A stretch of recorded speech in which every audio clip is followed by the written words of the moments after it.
Assalamualaikum warahmatullahi wabarakatuh.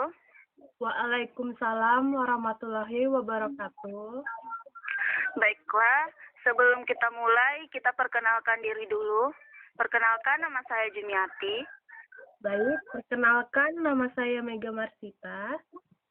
Oke, baiklah. Gimana nih kabarnya Saudari Mega? Alhamdulillah baik. Bagaimana dengan Saudari Jumi? Alhamdulillah baik juga. Jadi hari ini kita akan membahas tentang permasalahan pada pulau-pulau kecil. Ya, Sebelum kita masuk ke dalam permasalahan ini, kamu tahu nggak sih apa itu pulau? oke. Jadi menurut aku nih, pulau itu sebuah daratan yang dikelilingi oleh air. Nah, menurut definisi yang dikeluarkan oleh PBB dalam UNCLOS, definisi pulau itu adalah massa daratan yang terbentuk secara alami, dikelilingi oleh air dan selalu berada di atas permukaan saat air pasang. Oke. Jadi di sini kamu menyebutkan ada dua definisi. Yang pertama, menurut kamu, dan yang kedua menurut definisi dari PBB. Jadi, menurut kamu nih pulau-pulau kecil itu seperti apa? Nah, kalau pulau-pulau kecil atau small island adalah pulau yang mempunyai luas area kurang dari atau sama dengan 2000 km atau kilometer, lebarnya kurang dari 10 km, dan jumlah penduduk lebih kecil dari 200 jiwa. Oke, pulau kecil itu kan memiliki namanya karakteristik. Karakteristik baik secara fisik, ekologis, budaya, dan ekonomi. Nah, maksud dari karakteristik pulau kecil tersebut apa ya? Jadi gini, setiap pulau kan pasti ada yang namanya karakteristik, sama halnya dengan pulau kecil. Pulau kecil sendiri juga memiliki karakteristik baik secara fisik, ekologis, budaya, dan ekonomi. Kalau secara fisik, dia akan terpisah dari pulau besar dan dapat membentuk satu gugus pulau atau berdiri sendiri. Kalau secara ekologis, ekosistem pulau-pulau kecil cenderung memiliki spesies endemik yang tinggi dibanding proporsi pulaunya. Sedangkan secara budaya dan ekonomi, pulau-pulau kecil biasanya ada yang berpenghuni, ada juga yang tidak berpenghuni. Oke, sama halnya dengan Indonesia. Di Indonesia banyak sekali pulau kan. Ada pulau kecil dan pulau besar. Dan hal itu dikatakan bahwa Indonesia adalah negara kepulauan. Dan pulau-pulau di Indonesia juga memiliki karakteristiknya sendiri. Yap, betul sekali. Oke, baik. Lalu ada apa lagi nih di dalam pulau kecil? Oh ya, selain itu, ada 4 syarat wajib kan untuk dipenuhi agar bisa dinamakan sebagai pulau.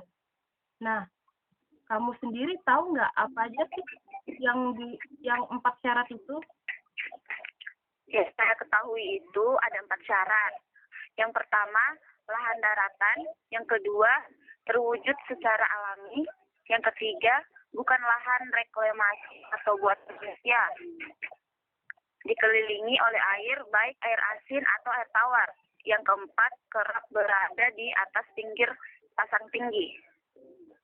Nah, jadi jika delegasi pemerintah mengajukan nama-nama pulau yang ingin dimasukkan ke dalam perserikatan bangsa-bangsa, maka harus dengan 4 syarat berikut. Betul sekali. Itu jika tidak sesuai dengan syarat berikut, maka pulau tersebut belum termasuk di dalam pulau PBB. Oke, kita lanjut. Dalam permasalahan di ekosistem pulau-pulau kecil.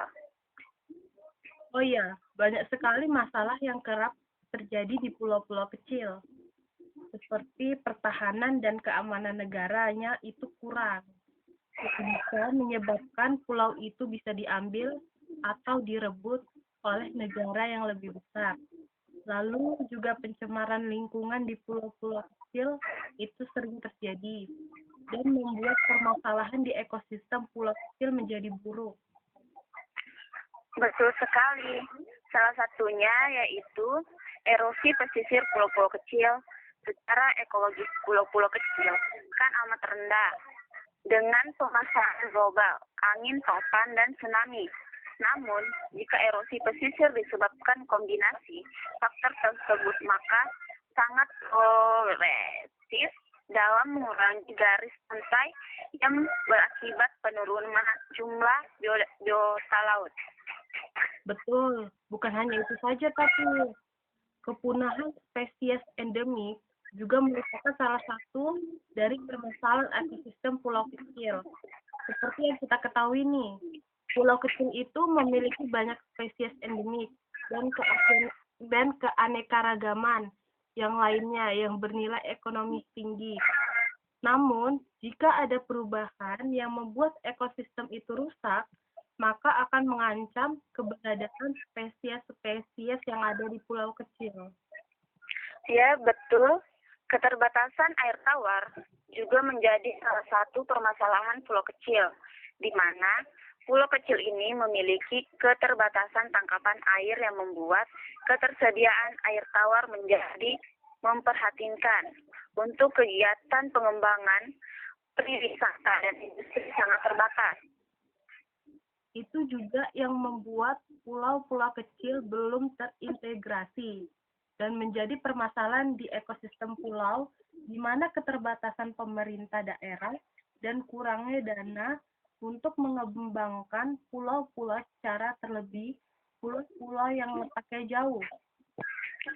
Dan kita juga harus mengatasi permasalahan ekonomi pulau-pulau kecil juga. Ya, betul sekali itu. Baiklah, terima kasih karena telah membahas permasalahan ekonomi pulau-pulau kecil ini bersama ya. Iya, terima kasih kembali. Baik, Assalamualaikum warahmatullahi wabarakatuh. Waalaikumsalam warahmatullahi wabarakatuh.